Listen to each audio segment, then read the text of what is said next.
Shalom, shalom. Yeremia 31. Yeremia 31 mstari wa 31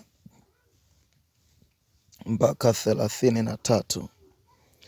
Biblia inasema kwamba angalia, siku zinakuja, asema Bwana, nitakapofanya agano jipya na nyumba ya Israeli na nyumba ya Yuda, si kwa mfano wa agano lile nililolifanya na baba zao katika siku ile nilipowashika mkono ili kuwatoa katika nchi ya Misri,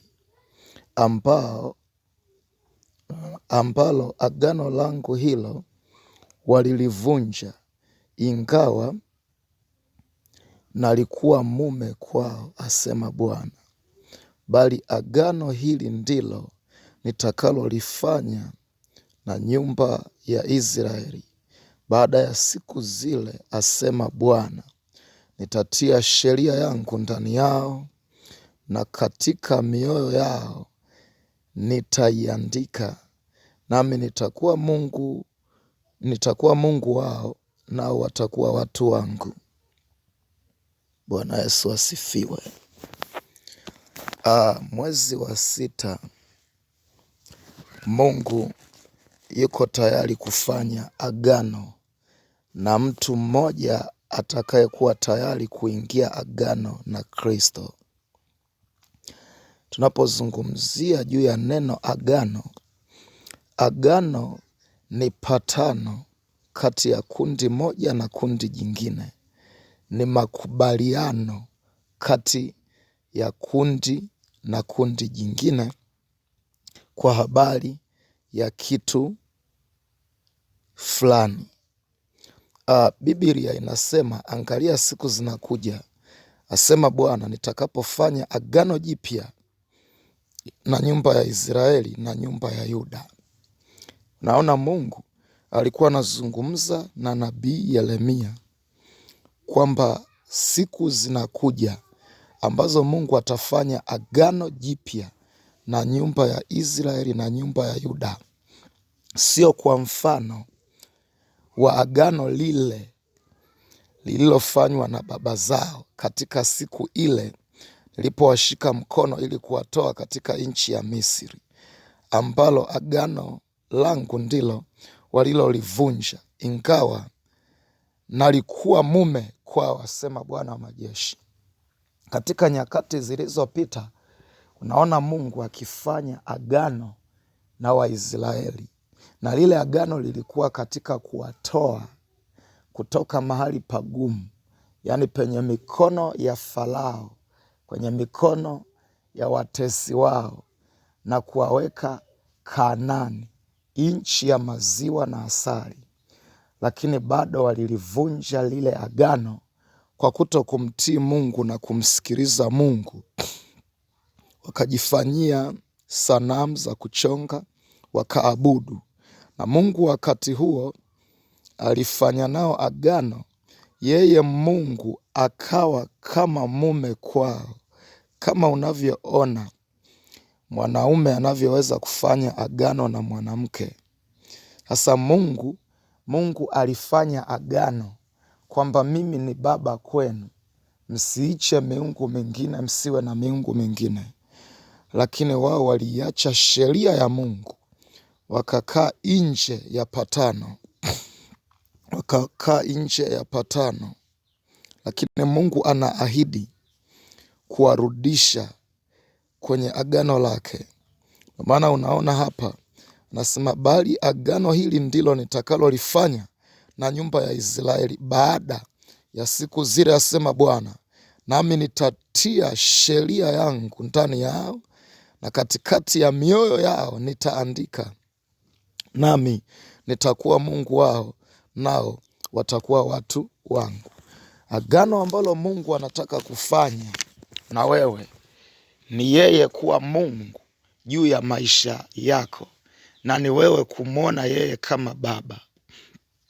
Kuna mtu mmoja unasikia huu ujumbe, kuna kipindi unapita, ni vile tu kuna mahali umeacha agano la Mungu. Na nini kikapelekea Mungu akawa mbali na wewe? Lakini Mungu saa hii anataka kuweka ushirika na wewe, ili Mungu aingie agano na wewe. Kumbuka, agano ni patano kati ya wewe na yeye.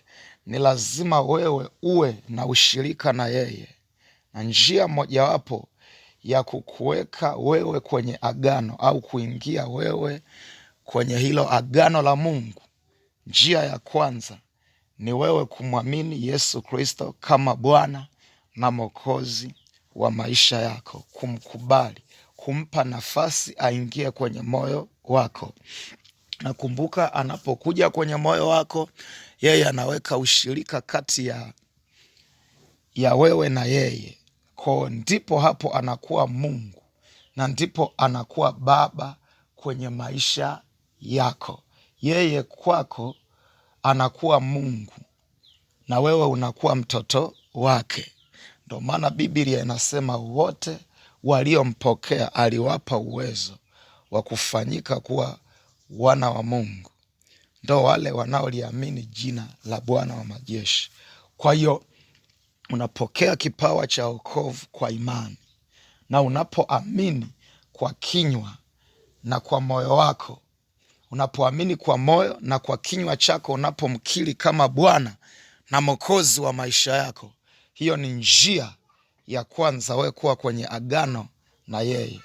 Lakini njia ya pili ni wewe kuweka imani kwake. Ni wewe kuweka imani kwake. Kuna watu wamempokea Kristo Yesu kuwa Bwana na Mwokozi wa maisha yao, lakini ndani mwao wamepungukiwa na kitu kinachoitwa imani. Maanake kuna mahali unakuwa unapitia, lakini unajaribu kuiona shida iliyo ndani yako kama kubwa kuliko Mungu aliye ndani yako. Njia mojawapo ya wewe kuona Mungu akitenda kazi na wewe kimaagano ni pamoja na wewe kuwa na ile imani itakayompa Mungu nafasi ya kukutendea na kukuonekania kila kitu kwenye maisha yako. Nataka uchukue hatua ya kuamini.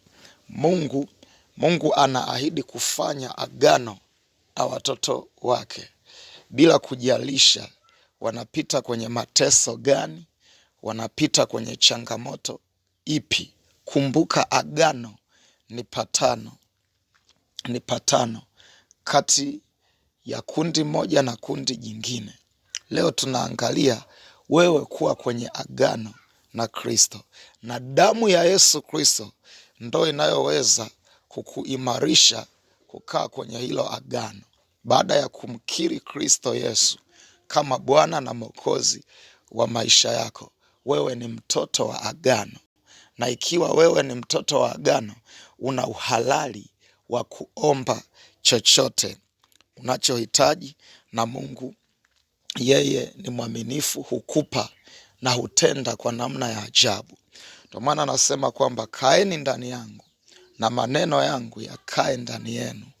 Mkiniomba neno lolote lile kwa jina langu, kwa jina la Bwana, kwa jina la Yesu, nitafanya. Nini kinachompa ule uhalali wa kufanya juu ya maisha yako? Ni agano.